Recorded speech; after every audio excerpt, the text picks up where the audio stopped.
कि नेपाल जो है वो इंडिया के ऊपर में, ये वाला जो कंट्री है ये नेपाल है। हम इसको कलर दूसरा लेके बनाते हैं ताकि रेड कलर से आपको समझ में आए। ये जो है ये नेपाल है। नेपाल एक लैंडलॉक कंट्री है। लैंडलॉक उसे कहते हैं जो चारों ओर से भूमि से घिरा हो, और ये एक बफर देश है। बफर देश उसे कहते हैं जो दो बड़े देशों के बीच का एक छोटा देश होता है, बफर देश।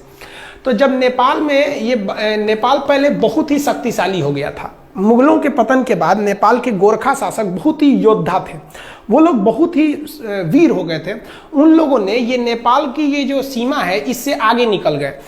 ये क्या किए, नेपाल में इसके अलावे ये लोग सिक्किम को भी ये लोग कब्जा कर लिए। ये वाला एरिया सिक्किम है, सिक्किम को कब्जा कर लिए। सिक्किम के साथ साथ नीचे का ये तराई एरिया है, ये जो तराई एरिया है ये अवध का था। तो नेपाल के शासकों ने अवध का एरिया भी कब्जा कर लिया।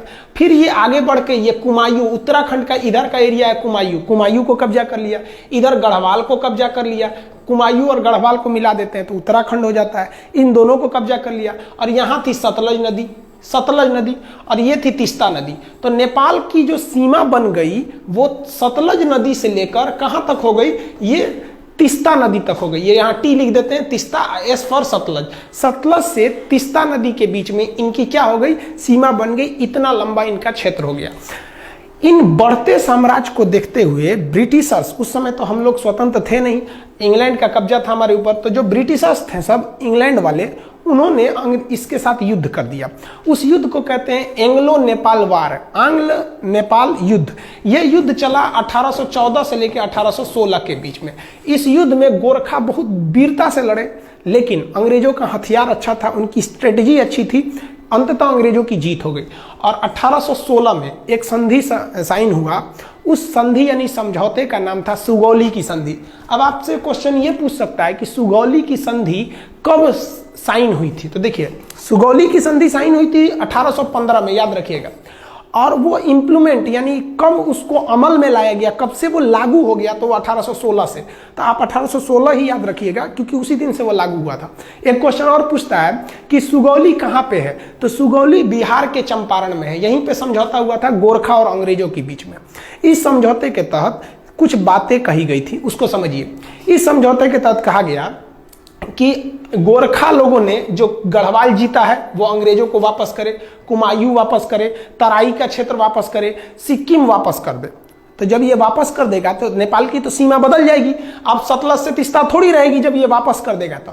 तब नेपाल की एक नई सीमा का निर्धारण किया गया जिस पर लेकर अभी विवाद चल रहा है। तो उस सीमा का नाम क्या है, तो समझते हैं हम लोग। आंग्ल नेपाल युद्ध में जब नेपाल की पराजय हुई तो अंग्रेजों ने नेपाल के लिए सीमा का निर्धारण कर दिया। उन्होंने कहा कि उत्तराखंड में जो शारदा नदी है, इसी शारदा नदी को ना नेपाल के लोग काली या महाकाली कहते हैं। तो जो महाकाली नदी है वो यहाँ से सीमा बनाएगी पश्चिम से, और इस सर में मेची नदी वो नेपाल से ही निकलती है। नेपाल का लास्ट नदी है मेची नदी। ये मेची नदी नेपाल से निकलकर बिहार के किशनगंज, इधर पे जिला है किशनगंज में महानंदा नदी से वर्तमान में मिल जाती है। तो ये इधर में महाकाली नदी बॉर्डर बन गया और यहाँ पर मेची नदी बॉर्डर बन गया। इन्हीं के बीच में क्या हो गया भैया, नेपाल हो गया। और नीचे में त्रिवेणी, आप पता होगा बिहार के चंपारण में त्रिवेणी बांध है, तो नीचे में त्रिवेणी नदी। तो ये नीचे का एरिया था, वो विवाद का कारण नहीं है। वर्तमान विवाद का काम महाकाली नदी। तो आप समझ गए। अब बात समझते हैं ये क्या चीज है, काला पानी और ये लेपुलेख विवाद, इस सब के बारे में। तो इतना समझे। अब नेक्स्ट स्लाइड में हम समझते हैं, ध्यान से समझिएगा। ये जो ट्रीटी थी, ट्रीटी को अगर आप ध्यान से देखेंगे इस पे, तो हम आपको समझा दिए थे। इंडिया नेपाल के बीच में एंग्लो नेपाल वार 1814 से 16 के बीच हुआ। सिगौली की संधि चंपारण में है 1816 में। कौन कौन से एरिया वापस करना पड़ा था, गढ़वाल, कुमायूं, तराई और सिक्किम का एरिया। नदी कौन कौन सी हो गई, महाकाली नदी से लेके, महाकाली नदी यहाँ से, और इधर में मेची नदी के बीच में ये हो गया था। आप भले इसका स्क्रीनशॉट ले सकते हैं। पहले जो नेपाल था, पहले का नेपाल की सीमा यहाँ पे क्या थी, सतलज नदी, और इधर में तीस्ता नदी। लेकिन बाद में क्या कर दिया गया, नेपाल की सीमा को, नेपाल के सीमा को यहाँ पे ये हो गया आपका नेपाल में इधर बना दिया गया मेची नदी को, कि भैया पूरब में आपका मेची नदी और इस साइड में महाकाली नदी। तो ये सुगौली की संधि के बाद का है। नेपाल कहता है कि भैया हम इसी को मानेंगे। तो विवाद कहां से है, इसको मानेंगे। तो समझिए इसके बारे में। हालांकि इसका स्क्रीनशॉट लेना चाहते हैं तो ले सकते हैं, नहीं तो आप एक नोट्स बनाते चलिएगा। विवाद का कारण क्या है, तो उत्तराखंड से हम लोग को मानसरोवर यात्रा की शुरुआत करानी थी हम लोग को। तो मानसरोवर यात्रा कैसे होगा, तो ध्यान से देखिए। मानसरोवर यात्रा के लिए हम लोग एक बहुत लंबा रास्ता तय करते थे। मानसरोवर जाने के लिए हम लोग सिक्किम के यहाँ पर एक दर्रा है जिसका नाम है नाथुला दर्रा। इस नाथुला दर्रा से हम लोग कैलाश मानसरोवर जाते थे। यहाँ शंकर जी का स्थान है कैलाश मानसरोवर पर्वत पर, महाकाल। तो यहाँ हम लोग जाते थे जो श्रद्धालु हैं। तो भारत सरकार ने सोचा कि क्यों ना हम इन लोग को उत्तराखंड के रास्ते पहुंचा दें। यहाँ पर भी एक दर्रा है जिसका नाम है लेपुलेख दर्रा। तो यहाँ से क्यों ना पहुंचा दे। आप खुद देखिए कि यहाँ से बहुत फायदा होगा, दूरियां घट जाएंगी। इससे एक और फायदा क्या हो जाएगा कि हम चाइना से फ्यूचर में जब कभी युद्ध होता है तो हम यहाँ से सेना भी पहुंचा सकते हैं, क्योंकि चाइना का भरोसा करना बेवकूफ़ी होगी। तो भारत सरकार ने यही सोचा कि भैया हम यहाँ सड़क बना देते हैं। तो भारत सरकार में जितनी भी सीमा पर सड़कें बनेंगी बॉर्डर पे, वो बनाने का काम करता है border road organisation BRO, border road organisation BRO। ये सेना के अंडर में एक संस्था है, यही काम करती है। ये क्या करेगी भैया, बॉर्डर पे सड़कें बना। अब विवाद कैसे हो गया देखिए, यहाँ पर काला पानी एक जगह का नाम है, काला पानी तक सड़क थी। उस सड़क को आगे बढ़ाकर लेपुलेख दर्रा तक लाया गया। यह सड़क की लंबाई थी 80 किलोमीटर। अब नेपाल कह दिया कि भैया आप ये जो सड़क बनाए हैं 80 किलोमीटर, ये हमारे एरिया में है, क्योंकि काला पानी और लेपुलेख दर्रा, लेपुलेख ये तीनों देशों के सीमा पर है। इधर में नेपाल, इधर में इंडिया, इधर नेपाल, इधर चाइना। तो ये जो आप सड़क बनाए ना, ये सड़क गलत है, ये हमारे एरिया में आप मत बनाइए। नेपाल कह रहा है कि हम सुगौली की संधि को मानते हैं, भारत कह रहा है कि हम भी उसी को मानते हैं। फिर विवाद कैसे हुआ समझिए ध्यान से। देखिए आप इसको समझ लीजिए कि नेपाल है, यहां मान के चलिए नेपाल है, ये नेपाल हो गया, और यहां पर उत्तराखंड है, इधर का एरिया ये उत्तराखंड में। जो महाकाली नदी है उसकी 3 ठो शाखाएं हैं। ध्यान से समझिए, आप नक्शा को देखिए, जिसको हम ब्लैक कलर से किए हैं ये नेपाल है, और ये जो रेड कलर से बना दिए हैं ये इंडिया का उत्तराखंड राज्य है। अब सुगौली की संधि कहा गया था कि ये जो ब्लू कलर की नदी आ रही है, ये महाकाली नदी, ये नेपाल और इंडिया का बॉर्डर बनाएगी। दिक्कत इस बात की है कि नदी का उद्गम जो है वो 3 नदियों से मिलकर होता है। एक इधर वाले का नाम है लिम्पियाधुरा, इधर जो है लिम्पियाधुरा, तो सबसे इधर वाला एरिया है लिम्पियाधुरा, इधर में हो गया काला पानी, और सबसे लास्ट में है लेपुलेख, सबसे लास्ट में लेपुलेख।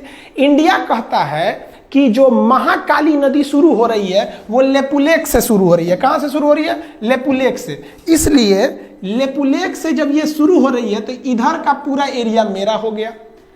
नेपाल क्या कह रहा है ससुरा कि जो महाकाली नदी शुरू होती है वो लेपुलेख से नहीं शुरू होती है। नेपाल कहता है कि यह लिम्पियाधुरा से शुरू होती है। लिम्पियाधुरा से जब शुरू होती है तो ये बॉर्डर होना चाहिए। यानी सारा का सारा झमेला ये इसी एरिया के लिए, ये हल्का सा जो एरिया इसको हम दूसरे किसी कलर से कर देते हैं, ये एरिया से विवाद है। सारा विवाद इसी एरिया को लेकर हो रहा है। अब आपको बता दें कि ये जो एरिया है, इस एरिया पर पहले से कब्जा इंडिया का है। ये जो ट्राई जंक्शन है तीनों का एरिया, इस पर अधिकार पहले से इंडिया का है। तो नेपाल कह रहा है कि भैया मेरा है, आप खाली करिए। नेपाल को ये गर्मी कहाँ से है भैया, इतना जुनून जो कभी हमसे आंख मिला नहीं सकता था, आज इतना बढ़ के बोलने लगा। समझिए इसके बारे में। तो ये समझ गए, बॉर्डर रोड ऑर्गेनाइजेशन ने एक न्यू सड़क बनाई थी। कहाँ से? काला पानी से लेपुलेख तक 80 किलोमीटर। किस लिए? मानसरोवर यात्रा पर जाने के लिए। अब नेपाल ने एक नया नक्शा लगा दिया।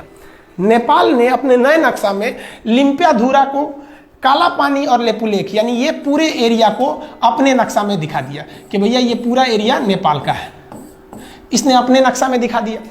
इंडिया ने कहा भैया हम ये नक्शा को नहीं मानते, ये नक्शा गलत है। वो कहता कि नहीं आप मानिए, क्यों नहीं, ये सुगौली की संधि 1816 की बात है। तो आप समझ रहे हैं ना, वो उद्गम से एक झमेला है कि कहाँ से माना जाता है यहाँ पर। अब थोड़ा समझिए नेपाल ऐसा क्यों कर रहा है। नेपाल में अभी जो सरकार है वो सरकार है नेपाल कम्युनिस्ट पार्टी की। जैसे अपने यहाँ भारत में बीजेपी की सरकार है, उसी तरह फिलहाल नेपाल में नेपाली कम्युनिस्ट पार्टी है। ये चाइना की कम्युनिस्ट पार्टी से बहुत मैच करती है, दोनों की विचारधारा मैच करते हैं, इसलिए ये चाइना की ओर बहुत बह रहे हैं। और उसके प्राइम मिनिस्टर हैं KP शर्मा ओली। ये तो समझिए कि एकदम बैठे हैं चाइना की गोद में जाने के लिए तैयारी में। इनको समझ नहीं आ रहा है कि चाइना इनको बर्बाद करेगा। चाइना किसी को भी अपने डेफ्ट ट्रैप में बिछा लेता है, यानी कर्जा देकर उनको फंसा लेता है। इतना ना कर्जा दे देता है औकात से ज्यादा कि ये कर्जा चुका नहीं पाते हैं। उसके बाद कहता है कि मेरा कर्जा लाइए, तो ये कुछ कर नहीं पाते, कहते नहीं है। तो चाइना कहता है तब मेरी बात मानिए। यही चाइना करना चाहता है किनके साथ? नेपाल के साथ। इनको शर्म नहीं आ रही, समझ में भी नहीं आ रहा है और शर्म भी नहीं आ रही है। कैसे? नेपाल चाइना के कहने पर ये सारा विवाद खड़ा किया है। और हद तब हो गया जब कल नेपाल के prime minister KP Sharma Oli ने क्या कहा, India spread corona virus in Nepal, यानी भारत के लोग नेपाल में कोरोना वायरस फैला रहे हैं। सोचिए, भारत के लोग फैला रहे हैं, हद हो गया भाई। हिंदुस्तान ने नेपाल को 2 लाख टैबलेट दिया था हाइड्रोक्सीक्लोरोक्विन का, 2 लाख टैबलेट दिया था नेपाल को पैरासीटामोल का, और वो भी उससे पैसे नहीं लिया था, गिफ्ट में दे दिया था कि भैया आप हमारे पड़ोसी हैं। और अमेरिका को हम लोगों ने पैसे में बेचा था। उस गिफ्ट का नतीजा ये है कि हम लोग कोरोना वायरस फैला रहे हैं। और क्या बोला केपी शर्मा ओली ने कि Indian corona is more lethal. Lethal मतलब होता है खतरनाक। मतलब इंडिया का जो कोरोना वायरस है वो अमेरिका, इटली और चाइना के वुहान वाले कोरोना से ज्यादा खतरनाक है। हद है भैया आपका। ये है केपी शर्मा ओली, इनको समझ में नहीं आ रहा है। तो आप ये समझे ना कि लिम्पियाधुरा का मेन विवाद क्या है। लिम्पियाधुरा उत्तराखंड के पिथौरागढ़ जिला में आता है, यह समझ में आ गया आपको। अब आगे समझाते हैं और क्या चीज है। इसका स्क्रीनशॉट लेना चाहे तो ले सकते हैं।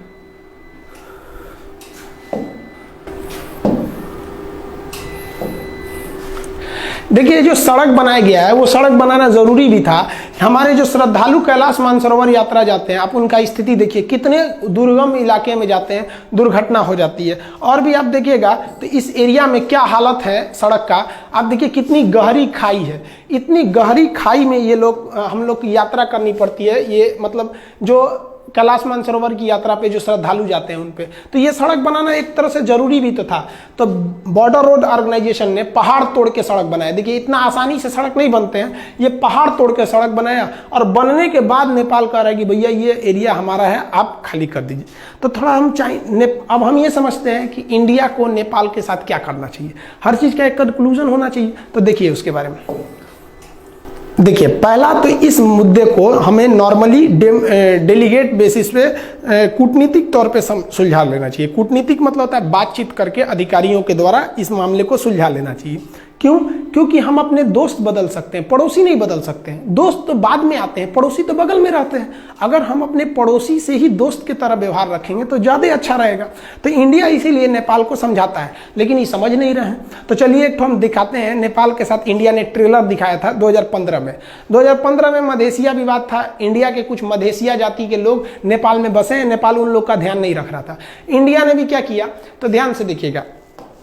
नेपाल का जो बॉर्डर शेयर होता है इंडिया के साथ, ये मैदानी क्षेत्र है, यहाँ ट्रक वगैरह जा सकते हैं, इस रास्ते से ट्रक वगैरह जा सकते हैं। लेकिन ये वाला एरिया पूरी तरह पहाड़ है और बड़े बड़े पहाड़ हैं। माउंट एवरेस्ट भी उसी साइड में है, बड़े बड़े। तो चाइना से इधर आना बड़ा मुश्किल हो जाता है। इसलिए चाइना हो गया या कोई भी हो गया, वो अपना सामान अगर चाहते हैं कि नेपाल को बेचे, तो वो नेपाल को बेचने के लिए वो सामान को चाइना से वो कलकत्ता बंदरगाह पे उतार देते हैं और कलकत्ता बंदरगाह से ट्रक के रास्ते इसको नेपाल पहुंचा दिया जाता है। इसका मतलब नेपाल पूरी दुनिया से अगर चाहता है जुड़े तो उसके लिए 2 ही रास्ते हैं, या तो भारत या तो चाइना। अब समझिए भारत और चाइना में क्या प्रॉफिट है उसको। अगर कोई आलू आप नेपाल भेजते हैं इंडिया के रास्ते, तो ट्रांसपोर्ट को जोड़कर अगर खर्चा निकालिएगा तो 1 किलो आलू अगर 10 रुपया है, तो नेपाल पहुंचते पहुंचते वो 10 रुपये किलो का आलू 12 रुपये किलो हो जाएगा, क्योंकि यहाँ ट्रक वगैरह का भाड़ा भी जोड़ना है।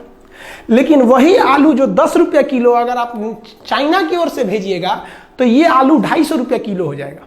इतना भयानक इधर मतलब पहाड़ है, सबकी जा ही नहीं पाएंगे आप यहाँ पे। तो इसलिए नेपाल को भी सोचना चाहिए कि भैया अगर भारत ने यहाँ से ब्लॉक कर दिया तो हालत खराब हो जाएगा। 2015 में भारत ने यहाँ से ब्लॉक कर दिया था, 2 महीने तक ब्लॉक कर दिया। 2 महीने में नेपाल का ये हाल हो गया कि नेपाल के जहाजों के पास पेट्रोल नहीं था। वो नेपाल के प्रधानमंत्री बोले थे कि कोई भी जहाज अगर नेपाल में आता है ना, तो आप वो जहाज का पेट्रोल लेके आइएगा, हमारे यहाँ पेट्रोलों नहीं बचा हुआ है। ये हाल हो गया है नेपाल का। तो अगर इंडिया ब्लॉकेज लगा देता है तो नेपाल कहीं का नहीं बच पाएंगे। तो नेपाल को भी सोचना चाहिए कि हम ये ट्राई जंक्शन जो है, जिसे वो लिम्पियाधुरा को मान रहा है, हम लेक को छोड़ ही नहीं सकते हैं, एकदम कंफर्म छोड़ नहीं सकते हैं। और ये नरेंद्र मोदी बैठे हैं प्रधानमंत्री, कश्मीर छोड़वे नहीं किए, लोग कूद रहे थे पाकिस्तानी, ये वो तो लेपुलेख छोड़ेंगे यहाँ पे।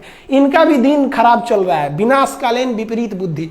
आप समझदार हैं, आप भी समझते हैं ये सब चीज़ों के बारे में। तो ये टोटल ट्राई जंक्शन का विवाद था। आप होप आप समझ गए होंगे काला पानी। तो काला पानी, लेपुलेख, लिम्पियाधुरा, ये एरिया जो है ये कहाँ पर है? पिथौरागढ़ उत्तराखंड में है। तो नेपाल को इंडिया की कितनी ज़रूरत है आप समझ सकते हैं। और हम लोग ने कभी भी नेपाल का बुरा नहीं चाहा है। इवन हमको नेपाल के बारे में भी सोचना चाहिए।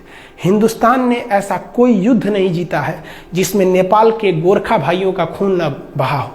हमारे जनरल थे मानिक साहब, बहुत ही बहादुर फील्ड मार्शल, जनरल से भी ऊपर का पद होता है फील्ड मार्शल। इतना ऊपर पद होता है सेना में कि आज तक 2 ही लोग को मिला ही, KM करियप्पा और मानिक शाह। मानिक शाह ने बोला था कि अगर तुमसे कोई कहता है कि मुझे मरने से डर नहीं लगता है तो समझ जाना वो झूठ बोल रहा है, या तो वो गोरखा सिपाही है। तो भारत में गोरखा सैनिक भी है। तो हमें ये भी देख के चलना है कि नेपाल से अच्छा संबंध बना के रखें ताकि वहाँ से हमारे देश में गोरखा सैनिक आ सके। बहुत ही योद्धा होते हैं और पहाड़ों पर लड़ने के लिए माहिर होते हैं। और कश्मीर में पहाड़ी एरिया में वो बहुत कुशलता से अंजाम दे सकते हैं। कारगिल की लड़ाई में भी वो लोग भाग लिए थे।